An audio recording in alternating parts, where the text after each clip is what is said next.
और जनाब कुछ बात कर लेते हैं फिटनेस के हवाले से। तो आपको पता है सुलाफ़े नकवी योगा एक्सपर्ट हमारे साथ मौजूद होती हैं, जो हमें बताती हैं कि हम घर पर रह के कौन कौन सी योगा टेक्निक्स के साथ खुद को फिट रख सकते हैं।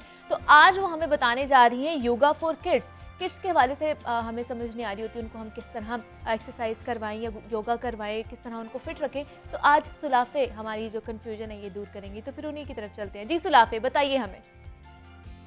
जी मुनीबा, आज हम बात करने वाले हैं योगा फॉर किड्स, जो कि सबसे ज़्यादा ट्रिकी चीज़ होती है कि बच्चों को एक्सरसाइज कैसे कराई जाए। बच्चों के लिए जब हम फिटनेस की बात करते हैं तो उसमें सबसे ज़्यादा इंपॉर्टेंट होती है हमेशा की तरह उनकी मेंटल हेल्थ, ताकि वो इमोशनली डिस्टर्ब ना हो और वो खुश रह सकें, हेल्दी रह सकें।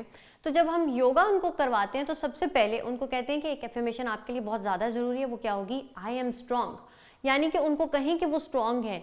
अब आपने भी उनको पॉजिटिव सजेशन देने हैं, कुछ भी नेगेटिव लफ्ज़ नहीं बोलने, बिकॉज उनके पहले जो 7 साल होते हैं बच्चों के या इंसान के पहले 7 साल हैं वो बहुत ज़्यादा इंपॉर्टेंट होते हैं। उसमें उसकी आधी से ज़्यादा शख्सियत बन चुकी होती है, या हम ये कह सकते हैं कि कंप्लीटली जो उसने बनना है ज़िंदगी में वो पहले 7 साल में बन चुका होता है, और उसके बाद फिर वो उसकी बेस पे अपनी सारी लाइफ गुजारता है। तो अगर आप उसको किसी क्रिएटिव काम में डाल देते हैं या अगर आप उसको योगा करवा रहे हैं तो वो बहुत आसानी से अपने गोल्स को अचीव कर सकेगा। इमोशनली उसका कंट्रोल होगा अपनी लाइफ पर। ये नहीं होगा कि टेंट्रम थ्रो करे या टेम्परामेंट उसका एकदम से हाई हो जाता है। वो इन चीज़ों पर कंट्रोल करना जानता होगा। अब आपने क्या करना है, उससे कहा कि आप दोहराओ इस चीज़ को कि आई एम स्ट्रॉन्ग। वो दिन में कितनी बार अपने आप को ये चीज़ कह सकता है। अब आपने क्या करना है, सबसे पहले अब चूँकि बच्चे हैं तो उनके लिए हमने थोड़ा सा ट्रिकी एक चीज़ ये कि फ़नी चीज़ करनी है। वो क्या होगा कि आप उनको कहेंगे कि पॉप योर फीट, यानी कि तेज़ तेज़ इस तरीके से। हम जब काफ रेजिस्ट करते हैं तो उसके अंदर बहुत स्लो हम ऊपर जाते हैं और बहुत स्लो हम नीचे आते हैं। इसके अंदर आपने क्या करना है, जस्ट पॉप योर फीट इस तरीके से। हाथ अपने वो यहाँ रख सकते हैं या आप स्ट्रेच आउट कर सकते हो जैसे मर्जी चाहो। 30 सेकंड तक आप इस चीज़ को दोहरा सकते हैं। अगर आप बहुत स्लो जा रहे हैं किसी भी एक्सरसाइज में तो 30 सेकंड से आप बढ़ाकर 1 मिनट तक ले जाएंगे। अदरवाइज अगर आप सेट्स में इसको परफॉर्म करना चाहते हैं तो 12 से 15 की रेपिटेशन के अंदर 2 से 3 सेट्स के अंदर आप इसको दोहरा सकते हैं। इसके अलावा आप क्या करेंगे, आपने बच्चों को कराना है ट्री पोज। ट्री पोज अगर तो आपको कंप्लीटली वो पोज करना है तो आप वॉल के साथ लग के कर सकते हैं। अदरवाइज बच्चों को लो इम्पैक्ट आप इस तरह कराएंगे कि आप अपनी एक पाँव की हील दूसरे पाँव की एंकल पर रखेंगे। अब एंकल पर रखने के बाद आपने क्या करना है, अपने हाथों को या तो यहाँ रख लें या बच्चों से कहे कि just stretch out. Stretch out इस तरह होगा कि अपने हाथों को यहाँ ऊपर रख लें। अब आप महसूस करेंगे, इससे ये होता है कि बच्चा जब इस चीज़ को परफॉर्म कर रहा होगा उसके बाद आप स्विच करेंगे 30 सेकंड के बाद दूसरी लेग पर अपनी। इससे ये है कि बैलेंस उसकी शख्सियत में भी आएगा, वो बैलेंस करना जान मिलेगा। फिजिकली भी आपके सामने वो बैलेंस कर रहा होगा। लेकिन ये इसीलिए हम इसको कहते हैं न्यूरोमस्कुलर कोऑर्डिनेशन, यानी कि जो आप करते हैं वो आप बनते हैं। तो इसी तरीके से वो मेंटली भी फिट रहेगा और उसकी ज़ात में भी बैलेंस आप देखेंगे। सो 30 सेकंड तक आपने एक लेग पर इस चीज़ को दोहराया, उसके बाद 30 सेकंड आप स्विच कर गए। दूसरी चीज़ हमारा होल्ड होता है। होल्ड आपने क्या करना, जैसे हम सुमो स्क्वाट में जाते हैं उसके अंदर आप जैसे ही गए आपने यहाँ पर होल्ड करने के बाद यहाँ हाथ रख लें या हाथ लॉक करा लें, जैसे आपको आसान लगता है। आपने इसमें कहना है कि 15 सेकंड तक इसको होल्ड करें। 15 सेकंड जैसे ही वो होल्ड करना सीख ले तो तब आप इसको बढ़ा सकते हैं और उसके बाद इस पोज को आप रिलीज़ करते हैं। अब हम इसके बाद एक्सरसाइज बताएंगे जो होगी उनके लिए फ्लोर पर।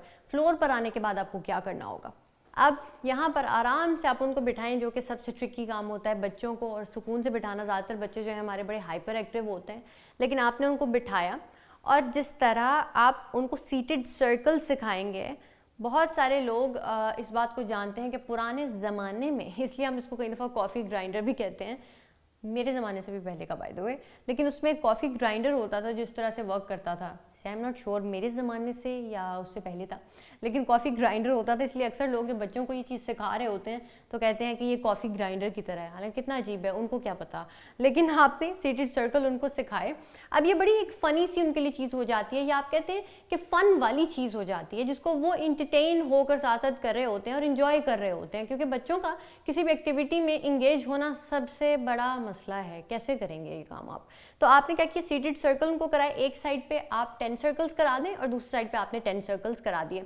अब आप क्या करेंगे, चूंकि बच्चे हैं तो आपने यहाँ पर उनके हाथ रखवाए, यानी कि उनके एब्डोमेन रीजन पर। एब्डोमेन रीजन पर हाथ रखवाने के बाद आपने इनहेल किया और जब आप एक्सहेल करेंगे तो आवाज़ के साथ करेंगे, यानी अब बच्चे इस चीज़ को बहुत इंजॉय करते हैं। आपने इनहेल किया एंड एक्सेल। इसी चीज़ को अगर आप चाहें इनहेल एक्सेल कर रहे हैं तो आप इसको पॉज लेकर कर सकते हैं, यानी इनहेल, रिटेन, सांस रोका कुछ सेकंड्स और सांस निकाल दिया। अब बैक स्ट्रेच में आएंगे। बैक स्ट्रेच किस तरह से होगी, लेकिन इसमें चूंकि बच्चे हैं तो हम क्या करेंगे कि इसको थोड़ा सा चेंज करेंगे। आपने इनहेल किया यहाँ पर रहते हुए तो अपने शोल्डर्स को roll your shoulders back, exhale. जैसे ही आप शोल्डर्स को रोल कर लें, आपने एक्सेल किया, दोबारा से इनहेल और एक्सेल, और जैसे एक्सेल कर लें अपने सर को थोड़ा और नीचे आप ले जाएं यहाँ पर। अगर बच्चे ज़्यादा खुद को पुश नहीं कर पा रहे, जो कि नॉर्मली वो कर लेते हैं, उनमें स्ट्रेचिंग बहुत ज़्यादा होती है, उनमें स्ट्रेच उनकी बॉडी में बहुत ज़्यादा होती है, वो कर सकते हैं, लेकिन आपने फिर भी केयरफुली ये चीज़ उनको करवानी है। आपने यहाँ पर हाथ रखा, साथ साथ अगर आप ये एक्सरसाइजेस परफॉर्म कर रहे होंगे तो उनके लिए आसान होगा इस चीज़ को फॉलो करना। अब अगर बच्चे हों तो कैसे हो सकता है कि बटरफ्लाई पोज ना हो। बटरफ्लाई आप उस टाइम पर बच्चों से कहेंगे कि वो शूज़ ना पहने और आपने कोई लूज़ कपड़े इस तरह के पहने जो कंफर्टेबल हो, और इस तरीके से आपने फ्लटर, जिस तरह से बटरफ्लाई करती है उस तरीके से करना है। बट आसानी अगर आपसे बैक स्ट्रेट बहुत सारे लोगों से नहीं होती तो आप यहाँ पर अपने हाथ रख सकते हैं या यहाँ हाथ रख कर अपनी बैक स्ट्रेट रखेंगे और इस तरीके से उनको कहेंगे आप फ्लटर करें 30 सेकंड्स तक, और उसके बाद नेक्स्ट चीज़ को परफॉर्म करना शुरू कर दें। नेक्स्ट चीज़ में क्या होगा, आपका corps pose. Corps pose means relaxation. Relaxation इसलिए ज़रूरी कि कॉन्शियसली हम रेस्ट नहीं करते, आपने अपनी लेग्स को जो है वो वाइड करना है। इसी तरीके से अपने हाथों को, पाम जो होंगी आपकी अपवर्ड्स होंगी, इस तरीके से आपने सिर्फ रिलैक्स करना है। इसको हम कहते हैं कॉर्प्स पोज। बच्चों के लिए बहुत ज़्यादा ज़रूरी ताकि वो कॉन्शियसली रेस्ट करना जानते हैं और स्ट्रेस से अपनी वो जान छुड़ा सकें। तो आपने इनहेल किया and exhale, inhale and exhale. आप अपनी आंखें उस दौरान बंद भी रख सकते हैं और जैसे आप चाहें उनको मेडिटेट करा सकते हैं। अब अगर बात होती है क्रिएटिविटी की, तो बच्चों की क्रिएटिविटी को किस तरह बढ़ाया जा सकता है कलर्स का इस्तेमाल करके।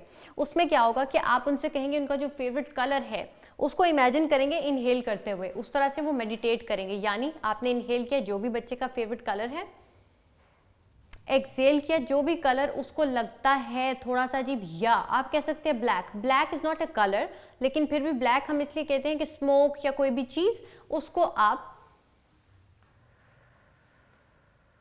लेट गो करेंगे। कोई भी चीज ऐसी जस्ट थ्रो दैट आउट। कोई भी चीज़ आपको लग रही है होमवर्क ज़्यादा है या कोई असाइनमेंट ऐसी मिली है तो उस टाइम पहले उनको रिलैक्स होने दें, उन पर प्रेशर नहीं डालना। ये हमारी जिम्मेदारी है कि हम उनको रिलैक्स होने दें और उसके बाद वो क्रिएटिविटी में जा सकते हैं या क्रिएटिव काम कर सकते हैं अगर वो यहाँ से थोड़ा सा फिट होंगे। और अगर वो योगा करते होंगे तो उससे ये होगा कि physical, mental, emotional, spiritual aspect, इनके चारों जो सबसे इम्पॉर्टेंट एस्पेक्ट होते हैं जिससे इंसान की बॉडी बनती है, उससे वो हेल्दी रहेंगी। यानी आपकी हेल्थ इन्हीं चारों चीज़ों पर उसका इन्हिसार है। तो आपने इन चीज़ों का ख्याल रखना है। बच्चों को आप गाइड करें बड़े प्यार से और बड़ा मैं आपको कहूँगी इसके लिए बेस्ट ऑफ लक, क्योंकि अगर आपने बच्चों को कोई काम करवाना होता है तो उससे ज़्यादा तो आपका खुद बहुत सारा काम हो जाता है और आप थके होते हैं, बाद में आपको अपने बालों की होश नहीं होती और आपको कोई ख्याल नहीं होता। लेकिन बच्चे इतने हाइपर एक्टिव होते हैं, बट अगर आपका बच्चा हाइपर एक्टिव है, इन एक्सरसाइजेस को परफॉर्म करेगा तो बैलेंस में आ जाएगा। आई होप कि आपको ये एक्सरसाइजेस पसंद आई होंगी। मुझे और जागो लाहौर को हमेशा की तरह आपके फीडबैक का इंतजार रहेगा और मेरी तरफ से आपको हमेशा की तरह इस जर्नी के लिए भी बेस्ट ऑफ लक गाइस।